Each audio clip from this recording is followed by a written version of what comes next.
안녕하세요. 가톨릭 청년 성서 모임 센터에서 젊음을 담당하는 이상민 그레고리오 신부라고 합니다. 그동안 잘 지내셨죠? 지난번 루카복음 편은 조금 길었던 것 같은데 이번 주에는 좀 짧게 해보도록 하겠습니다. 편안한 마음으로 보시면 되겠습니다. 오늘은 특별히 언택트 시대에 사도행전이 주는 메시지에 대해서 생각해보는 시간을 가져보도록 하겠습니다. 언택트라는 말 요즘 많이 듣고 계시죠? 이 말은 콘택트라는 말에서 부정형의 의미인 언을 합성한 말로서 기술의 발전을 통해 점원과의 접촉 없이 물건을 구매하는 등의 새로운 소비 경향을 의미한다고 합니다. 코로나19 바이러스 때문에 사람들이 접촉할 수 없어 이러한 경향성은 우리 사회 전반의 일상적인 모습들이 되어버렸죠. 종교 역시 예외는 아닙니다. 천주교, 개신교, 불교의 모습이네요. 지금과 같이 수능시험을 보는 11월 달에는 대한민국의 모든 학부모들이 저 셋 중에 하나의 공간에서 자식을 위해 열심히 기도하는 모습을 보았을 텐데 말이죠. 지금의 현실은 그렇게 들어갈 수가 없고 통제된 공간으로 남아있는 걸 많이 볼 수가 있습니다. 사람들이 모여서 신을 찬미하는 공간인 종교시설에 사람들이 모일 수 없는 상황이라면 하느님의 복음 선포가 제1순위인 우리 교회는 어떻게 복음을 전해야 할까요? 미국의 저명한 역사학자인 E.H. 카라는 사람은 역사는 무엇인가 라는 책에서 역사는 현재와 과거 사이에 끊임없는 대화라고 이야기했습니다. 그렇다면 우리도 복음을 처음으로 선포했던 선배들의 이야기를 찾아보아야 할 것 같네요. 그래서 사도행전이라는 책에서 그것을 한번 알아보도록 하겠습니다. 사도행전을 외국말로는 이렇다라고 합니다. Acts of Apostles이라고 하죠. 여기 있는 말들은 다 사도들의 활동에 관한 책이다. 이 정도로 이해하시면 되겠습니다. 우리말 성경 이름으로 사도행전은 사도들의 행적을 기록한 책으로 보시면 되겠습니다. 이 책에서는 사도들의 개별 활동이나 생애에 관한 소개가 아닌 사도들로부터 시작된 초대교회의 형성과 성장 과정을 소개합니다. 특히 베드로와 바오로 사도의 선교 활동을 대표적으로 전해주고 있죠. 여기 교회의 두 기둥이라고 여겨지는 사도들의 모습이 있습니다. 베드로는 예수님께 하늘나라의 열쇠를 받은 제자로서의 권위, 바오로는 자신의 신앙 체험을 통해 예수님을 받아들이며 이방인들에게 열정적으로 복음을 전했던 모습으로 교회를 지탱하는 두 기둥의 역할을 하신 분들이라는 것을 우리는 알고 있습니다. 사도행전의 저자에 대해서 알아보죠.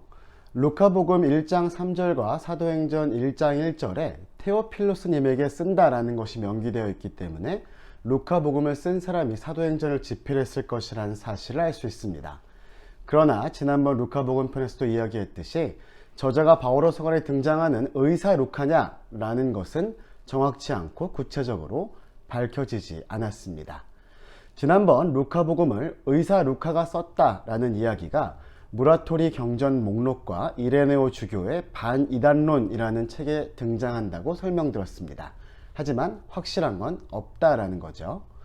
현대 성서학자들은 사도 바오로 이후에 활동한 익명의 그리스도인이 자료를 바탕으로 사도행전을 저술했다고 보고 있습니다. 하지만 팔레스티나 지리에 정통하지 못한 걸로 보아 이방계 그리스도인이었을 것이다 라고 추정하고 있습니다. 그렇다면 이 테오필로스라는 사람은 누구일까요? 그리스 말로 하면 하느님을 사랑하는 사람이라는 뜻인데요. 누구인지 알 수는 없지만 누군가 접한 신앙의 이야기에 진실성과 확고함을 부여하기 위해 루카복음 사가가 등장시켰다라고 보고 있습니다. 루카복음과 사도행전의 두 내용 역시도 잘 이어지는데요. 첫 번째 책 루카복음에서는 예수님의 탄생부터 승천까지, 두 번째 책 사도행전에서는 승천부터 사도들의 활동을 기술하면서 복음 선포의 1편과 2편으로 이어진 듯한 모습을 보여주고 있습니다. 두 책의 구성, 사상, 문체 등에 대한 연구 역시 동일 저자라는 것을 지지하며 일관된 구성, 그리고 성령, 기도, 재물의 나눔의 부분에서 공통된 관심사가 있다는 것 역시 그것을 뒷받침합니다. 그렇다면 우리 역시도 하느님을 사랑한다면 테오필로스가 아닐까요? 그런 의미에서 보았을 때 사도행전은 루카 복음사가가 신앙의 선배들의 발자취를 기록하며 우리에게 쓰는 선교 고백록의 성격일 수 있습니다. 그렇다면 사도행전의 저술 연대는 어떻게 될까요? 사도행전이 기록된 연대는 루카복음보다 조금 늦은 대략 80에서 95년 사이로 추정합니다. 여기서 질문! 바오로의 순교 이후에 사도행전이 집필되었다면 왜 바오로의 순교 이야기는 사도행전에 나오지 않나요? 그에 대한 대답에 학자들은 루카복음사가의 강조점의 차이라고 설명합니다. 사도 바오로가 60년대에 순교했는데 그 순교한 사실이 기록되지 않은 것은 사도행전의 저자가 사도의 생애보다 복음 선포에 더 중점을 두었기 때문이라고 이해합니다.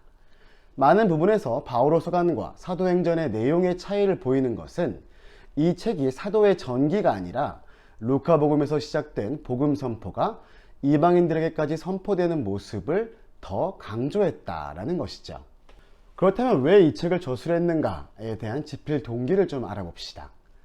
루카복음에서 그 단서를 찾자면 루카복음 1장 3절부터 4절까지의 존귀한 테오필로스님, 이 모든 일을 처음부터 자세히 살펴본 저도 귀하께 순서대로 적어드리는 것이 좋겠다고 생각하였습니다. 이는 귀하께서 배우신 것들이 진실임을 알게 해드리려는 것입니다. 라고 밝히고 있듯이 독자들에게 확실함을 제공하고자 순서대로 이야기했다는 것을 알 수 있습니다. 루카 사도행전은 역사 이야기 형태의 호교론이라고 볼 수 있습니다. 호교론이란 교회의 진리를 공격하는 사람들 또는 이단들에 맞서서 교회의 진리를 옹호하고 지키려고 하는 이론적 주장을 말합니다. 또한 이 루카복음 사가의 호교론은 넓은 의미에서 세상에서 하느님의 활동을 변호하는 신정론이라고도 볼 수 있습니다. 신정론이란 하나님께서 이 세상을 어떻게 창조하시고 어떻게 이끌어 가시는지에 대한 이론적 설명입니다. 독자인 이방계 그리스도인들에게 그들의 경험과 상황을 이해시키고자 그리스 문학의 형식을 빌어 구원의 역사적 이야기를 구성했다라고 볼 수 있는 거죠. 사실 문화가 다른 사람들에게 그리스도의 진리를 전한다는 것은 쉬운 일이 아닙니다. 그래서 루카복음사가는 당시 이방인들이 잘 알아들을 수 있도록 그들의 문화 방식을 이용해서 복음을 전했다고 보는 것이 좋을 것 같습니다. 이런 것을 신학에서는 토착화 작업이라고 하는데 루카복음사가는 그때 이미 이 토착화 작업을 선행했던 사람이라고 해도 좋을 것 같습니다. 사도행전에서는 여러 이야기를 통해서 하느님께서 당신의 민족을 어떻게 모으시려 했고 하느님께 파견된 이들이 이렇게 하느님이 주도하시는 이방 선교를 확장하시기 위해 어떻게 노력했는지를 보여준다고 생각하시면 될 듯 합니다. 루카복음에서 모든 이가 하느님의 구원을 볼 수 있게 초대된 모습을 사도행전에서는 그 구원의 빛을 바오로라는 사람을 통해 어떻게 뻗어나가는지를 보여주었다라는 거죠. 어쩌면 테오필로스 그리고 당시 루카 사도행전의 독자 지금의 우리까지도 그 선교의 결실이라 볼 수 있겠습니다. 사도행전 내용 전체를 크게 보았을 때 교회의 탄생, 박해와 성장, 세 차례의 전도 여행, 예루살렘에서 로마로 이어지는 여정으로 볼 수 있습니다. 세부적으로 보았을 때는 이 표와 같습니다만 예수님의 죽음과 부활 승천이 이루어졌던 예루살렘에서 사마리아 그리고 온 세상을 의미하는 로마까지 복음이 선포되는 과정으로 구조화가 되어 있다라고 볼 수 있습니다. 지난번에도 나왔던 루카 복음사가의 시대 구분을 조금 자세히 보면 첫 번째 시기는 구약의 시대입니다.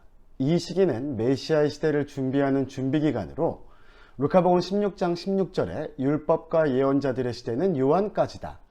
또 루카복음 4장 21절에서 나자렛 회당에서 예수님께서 이사야서 61장 1절부터 2절까지를 봉독하시며 성경 말씀이 이 자리에서 이루어졌다라는 것을 선포합니다.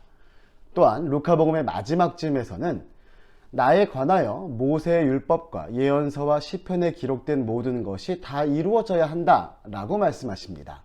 이렇듯 끊임없이 구약을 바탕에 깔고 예수님에게서 구약의 말씀들이 오늘 이루어졌다는 것을 보여주고 있습니다.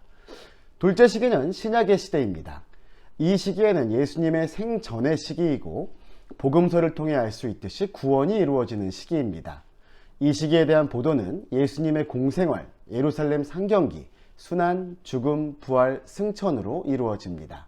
이 시기는 예루살렘에서 완성됩니다. 셋째 시기는 지금까지 이어져 오고 있는 교회 시대입니다.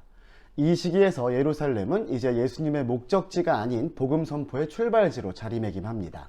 사도행전 1장 11절에 나오는 것처럼 갈릴레아 사람들아 왜 하늘만 쳐다보고 있느냐는 말씀처럼 이젠 남겨진 사람들이 예수 그리스도의 증인이 되어야 하고 교회는 설교와 형제적인 삶의 증거를 통해서 복음을 전파해야 하는 것이죠. 사도행전의 구조에서 8장 3절까지는 예루살렘에 한정되지만 8장 4절 이후부터로는 예루살렘 교회가 흩어지며 사마리아 유다 지방, 페니키아, 키프로스, 시리아 등지로 복음이 전파되는 모습이 등장합니다. 또한 후반부로 진행되면 될수록 소아시아, 그리스, 로마까지 복음이 전파되는데 사도행전은 바오로의 전기가 아니기 때문에 바오로 사도의 죽음으로 끝나는 것이 아니라 그가 로마에 도착하는 것으로 끝을 맺습니다. 그렇다면 바오로 사도는 얼마나 선교를 했는지 알아볼까요? 바오로는 총 3번의 선교 여행과 마지막에 로마로 압송되는 과정까지 4번의 일주를 하게 됩니다. 첫 번째 선교 여행은 지도에서처럼 안티오키아, 살라미스, 피포스, 아탈리아, 페르게, 피시디아의 안티오키아, 리스트라, 데르베에서 아탈리아를 거쳐 안티오키아로 다시 돌아오는 과정입니다. 두 번째 선교 여행은 예루살렘에서 안티오키아, 타르수스, 데르베, 이코니온, 피시디아의 안티오키아, 트로아스, 사모트라케, 네아폴리스, 필리피, 암피폴리스, 아폴로니아, 테살로니카, 베로미아, 아테네, 코린토, 에페소, 예루살렘, 안티오키아에서 끝나는 여정으로 되어 있습니다. 세 번째 선교 여행은 안티오키아, 타르수스, 데르베, 이코니온, 페시누스, 에페소, 트로아스, 네아폴리스, 필리피, 아폴로니아, 테살로니카, 코린토까지 갔다가 필리피, 트로아스, 아소스, 밀레토스, 로도스, 파타라, 피포스, 티로, 프톨레마이오스, 예루살렘으로 돌아오는 여정입니다. 로마로 압송되는 것은 크게 설명하진 않겠으나 엄청난 여정이죠. 당시의 교통편을 생각해 본다면 정말 대단한 일이 아닐 수 없습니다. 이렇게 바오로를 바꿀 수 있었던 것은 바로 복음의 힘이죠. 사도행전이 보여주는 것은 복음의 말씀이 얼마나 강한 생명력을 가지고 있냐는 겁니다. 이러한 생명력은 억누를 수 없기에 온갖 어려움들 속에서 힘차게 자라나며 말씀은 땅끝까지 이루고 있죠. 말씀의 종들의 모습을 알 수 있는 사도행전. 청년 성서 모임도 역시 이 용어를 그대로 쓰고 있습니다. 말씀의 종이라는 말은 영어로 word servant라고 하는데 우리는 이 말을 말씀의 봉사자라고 번역하며 72년부터 지금까지 아직도 사용하고 있습니다. 하느님 말씀을 접한 수많은 가톨릭 청년들이 이 말씀의 봉사자로 봉사했죠. 밀레토스에서 에페소 교회에 한 바오로의 권고를 보면 여러분 자신과 모든 양떼를 잘 보살피십시오. 이제 나는 그분 은총의 말씀에 여러분을 맡깁니다. 그렇게 애써 일하며 약한 이들을 거두어주고 주는 것이 받는 것보다 더 행복하다고 친히 이르신 주 예수님의 말씀을 명심하라는 것입니다. 라고 나와 있습니다. 깨어 있으면서 진리를 왜곡하는 사람들로 양떼를 지키고 하느님의 은총의 말씀을 기초로 굳건히 서고 자신의 손으로 힘써 일하며 약자를 거두어 주라는 바오로 사도의 말씀. 주는 것이 받는 것보다 행복하다고 여기셨던 예수님의 말씀을 살아가는 방법입니다. 뉴노멀 언택트 시대. 우린 지금 코로나 시대의 바오로들을 주변에서 만날 수 있습니다. 대면이 아닌 비대면, 줌머스를 통한 성서 공부, 회합, 말씀 나눔, 온라인 미사 등등. 불편하지만 마스크를 쓰고 방역 수칙을 지키며 그럼에도 불구하고 하느님께 오려고 하는 젊은이들. 어찌 보면 이러한 젊은이들이 사도행전에서 보여주었던 말씀의 종들이자 이 시대의 바오로 사도의 모습이 아닐까요? 어렵지만 새로운 시대, 새로운 방법의 복음 선포가 우리 안에 펼쳐집니다. 하지만 잊지 말아야 할 것은 받는 것보다 주는 것이 행복하다 하셨던 예수님의 마음과 그 마음을 따라 기쁜 소식, 복음을 선포하려 했었던 사도들의 마음입니다. 이 어려운 시기 함께 잘 이겨나가 봅시다. 사랑합니다.